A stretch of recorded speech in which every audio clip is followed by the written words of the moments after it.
Sarah had always loved the sea. She would sit by the window of her father's house, gazing at the sparkling water in the distance. It was calm most days, but when the winds picked up, the waves would crash against the shore, creating a soft, rhythmic sound that filled the air. The sea was constant, like her father's business once had been. Back then, things felt secure. They lived in a beautiful house with a big garden, and her father always seemed happy. Her mother ran a small cafe where locals would gather for coffee, and they always had enough money to get by. The Morgans had never been rich, but they had enough to be comfortable. Sarah was their only child, and they adored her. Her mother often told her she had the most beautiful long hair in town and would lovingly braid it every morning. But since the family's fall into hard times, Sarah had stopped caring much about her hair. She kept it tied back, hidden beneath a simple scarf. Her father, Mr. Morgan, was a proud man. He had built a small business from the ground up, working long hours and giving his best. He had always provided well for his family, but in recent months, things had begun to change. The business that once kept them secure was slowly failing. The orders dried up, and his once lively office now sat empty, with papers scattered on the floor, gathering dust. One afternoon, Sarah came home to find her father sitting in his old armchair, staring out the window with a faraway look in his eyes. Her mother was busy in the kitchen, humming softly as she worked. Sarah walked quietly over to her father, sitting beside him. She didn't need to ask what was wrong. She could see it in his eyes. Her heart tightened, and she reached for his hand. "Papa," she said softly, "is everything all right?" He didn't answer right away. He just stared at the sea, watching as the waves crashed against the shore. Then, finally, he sighed. "Sarah, things are not going well. We've lost a lot of money, and I don't know how to fix it." Sarah wanted to say something comforting, but the words felt stuck in her throat. She knew how hard he had worked. He had never been the kind of man to give up, but there was a sadness in his eyes that Sarah had never seen before. Her mother came over and placed a plate of warm bread and butter on the table. She smiled at Sarah, but her smile didn't reach her eyes. "Come, sit down and have something to eat," she said, trying to sound cheerful. But Sarah could hear the weariness in her voice. They ate quietly that evening, with only the soft sound of the wind outside to break the silence. Sarah felt the weight of the situation press down on her chest. She loved her parents deeply, and seeing them struggle made her heart ache. As the days passed, the Morgan family's situation worsened. They had to sell their large house and move into a smaller, more modest home in town. Sarah's father tried to stay positive, but he couldn't hide the fact that he was deeply troubled. He had always been the pillar of the family, but now He seemed like a shadow of the man he once was. His cheerful laughter was gone, replaced by silence. Sarah did her best to stay strong for her parents. She helped her mother clean the house and cook meals. Her mother, who had once sewn beautiful clothes and made lovely dresses for Sarah, now struggled to make ends meet. It seemed like every day brought new challenges, and the weight of the burden fell heavily on Sarah's shoulders. One afternoon, while she was helping her mother sew a few patches on an old coat, Sarah's mother paused and looked at her. "I'm sorry, Sarah," she said quietly. "I know this isn't what we imagined. I wanted to give you everything you deserve." Sarah smiled, though her heart was heavy. "Mama, I don't need anything but you and Papa. We're a family. We'll get through this together." Her mother smiled faintly, her eyes brimming with unshed tears. "You're a good girl, Sarah, but I know how much you've had to give up." Sarah wanted to argue, to tell her mother that nothing really mattered except their family's happiness, but the words didn't come. Instead, she focused on the small, simple things that gave her comfort. The smell of fresh bread baking, the sound of her father's voice as he hummed softly to himself while working in the next room. Despite their difficulties, there were moments of peace. They still had each other, and that was enough for now. One evening, after a long day of helping her mother clean, Sarah sat by the fire in the living room. Her mother was sitting across from her, stitching a piece of cloth. The glow from the fire cast soft shadows across the room, and Sarah couldn't help but notice how tired her mother looked. Her once vibrant eyes now seemed dimmed by worry. Her mother glanced up at Sarah and smiled. "I made something for you, dear." Sarah's heart fluttered. Despite everything, her mother had managed to create something special for her. She walked over to her mother and saw a small blue ribbon in her hands. It was simple, but there was something beautiful about it. Perhaps it was the love and care her mother had sewn into it.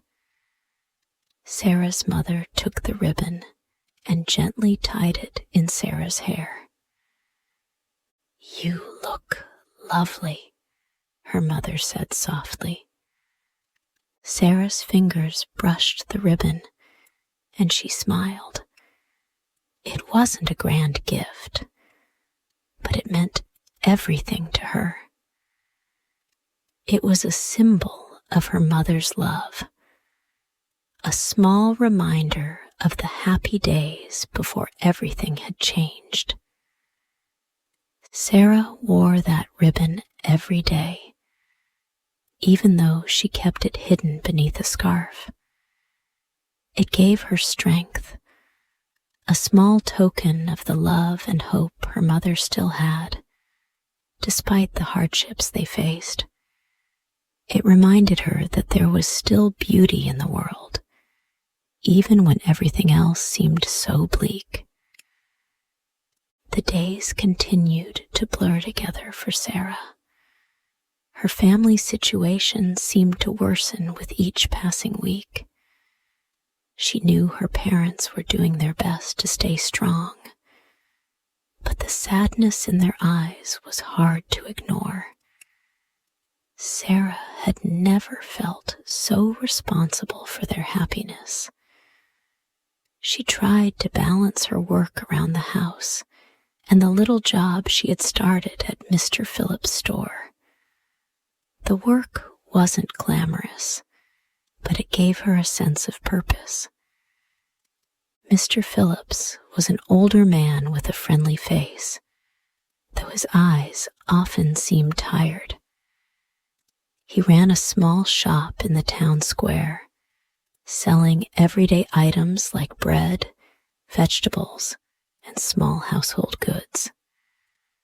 It wasn't a large business, but it helped keep him afloat. When he had heard about Sarah's family's troubles, he offered her a part-time job. She had been hesitant at first. She didn't want to burden him, but he insisted. "Sarah," Mr. Phillips said one morning, as she carefully stacked bags of flour, "you have a good heart, and you work hard. That's rare in a young person these days. Don't sell yourself short." Sarah looked at him, surprised. She was used to being quiet and keeping her head down, but Mr. Phillips had a way of making her feel seen. "Thank you, Mr. Phillips.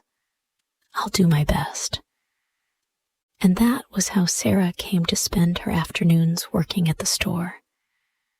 She ran errands, helped with deliveries, and sometimes just sat behind the counter, smiling at the customers as they came in.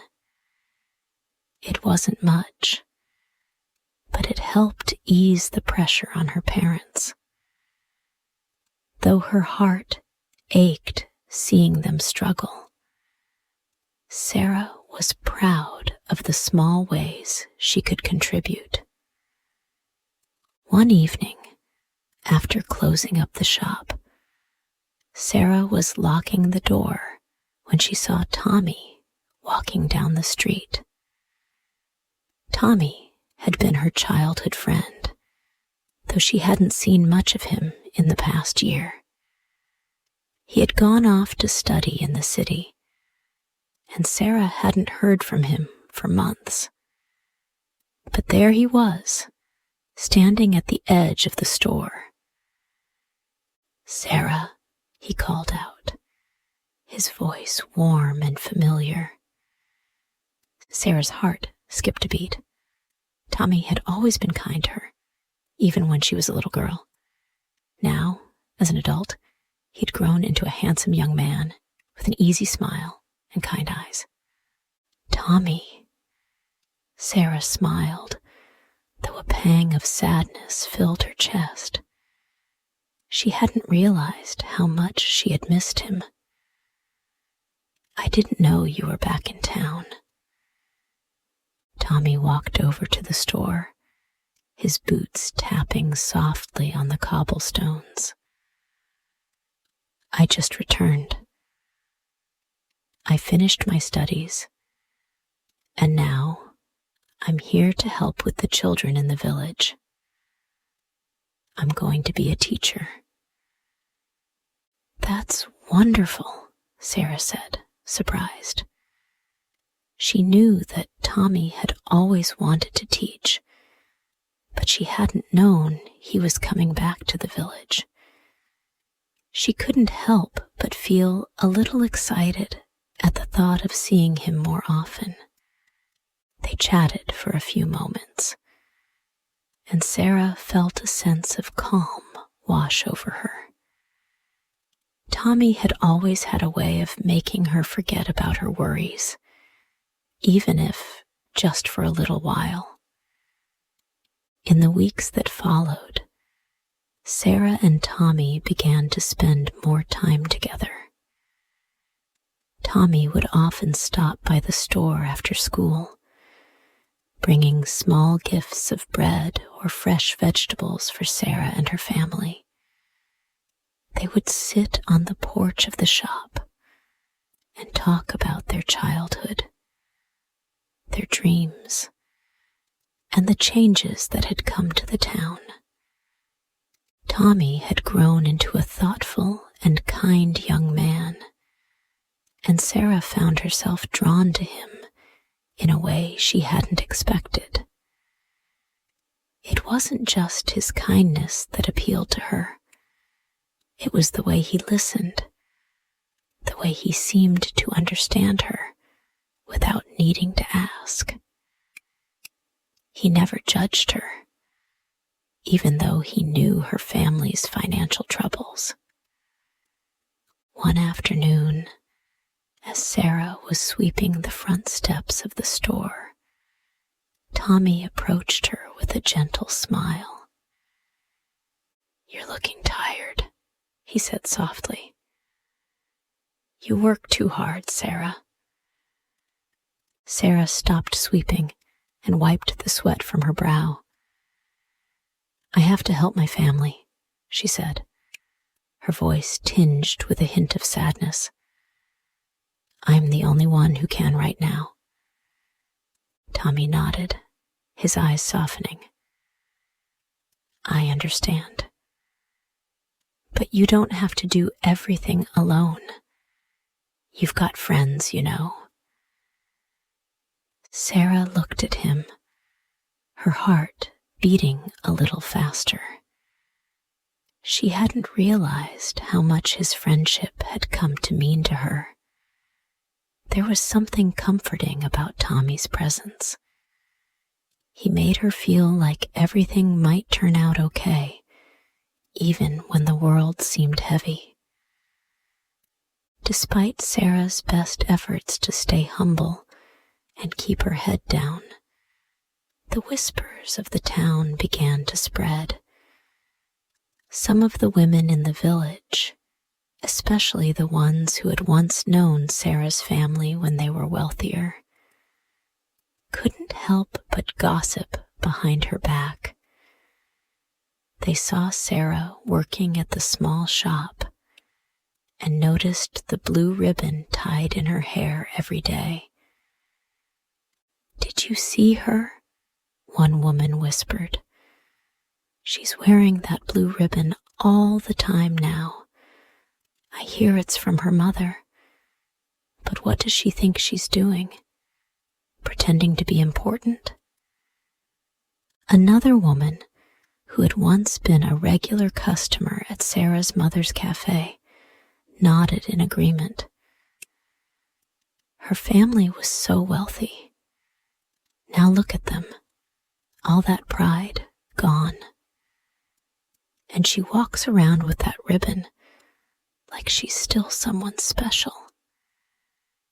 Sarah overheard some of these conversations, though she tried not to let it bother her. She knew her family's situation was different now, but it wasn't something she could change. The ribbon her mother had made for her was a symbol of love, not pride. Yet, the gossips couldn't see that. It hurt Sarah more than she let on, but she carried on with her work. She knew she had to focus on the things that mattered most. Her family, her own strength, and the kindness she found in the people around her, like Tommy. Now, from this point, the story will be continued in the next